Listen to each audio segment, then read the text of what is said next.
वर्षप्रति राख्नु भएको छ र लाखेनाथदेखि सबैको हामी यो स्टेजमा देख्न पाउनेछौँ। यहाँहरूलाई धेरै धेरै धन्यवाद छ। लाखे पनि राख्दै आइरहनु भएको छ, धेरै धेरै धन्यवाद छ। उल्टा बलिहरू देखिनु भएको छ। यो स्टेजमा हामी बलि नाचले प्रस्तुत गर्नेछौँ। देवाको विशेष कार्यक्रममा देखिने भेट्छ हामी प्रगतिशील ग्रामीण एकता समाज पोखरा 32 राजेको चौताराबाट कैदली गुडिया बजाउँदै हरि कीर्तन गाउँदै मसलाको लाउँदै पाल्नु भएको छ। नाच्दै गाउँदै बजाउँदै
अलि छिटो छिटो अगाडि बढिदिन हजारौंको संख्यामा देवाखला आएको छ।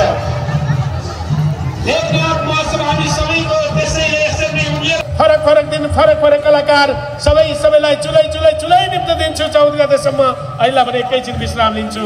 महासचिवलाई यो माइक्रोफोन दिन्छु, भारत ओझाज्यूलाई। धन्यवाद छ। शिल्प समुदाय अनुरोध गर्दछु महोत्सवमा प्रायोजक गर्ने सम्पूर्ण प्रायोजकज्यूलाई आर्थिक रूपमा आसन गर्न सकिने अनुरोध गर्दछु।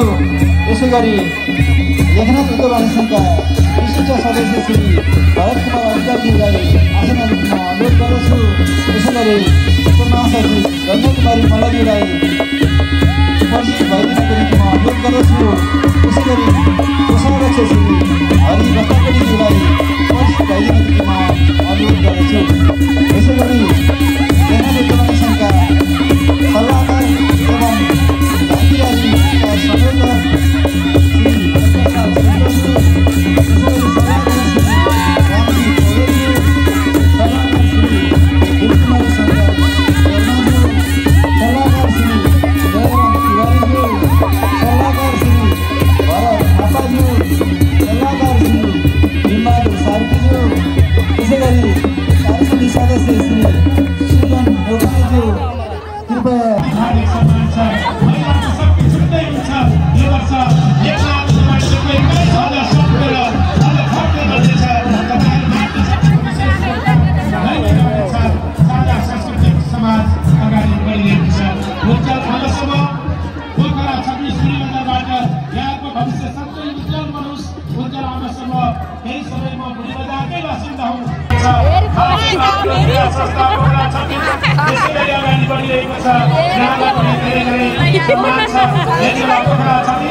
लोक सांस्कृतिक संरक्षण समिति जसले लोक सांस्कृतिक निम्ति योगदान पुर्याइरहेको छ।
होलसेल होलसेल होलसेल ल जानुहोस् ल नेपाली ब्रान्ड होलसेल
विश्व शान्तिको कामना गर्दै दीप प्रज्वलित हुनेछ अनि यो सबै देखेपछि हाम्रा दर्शकले अलि ठुलो ताली ठोक्नु भएको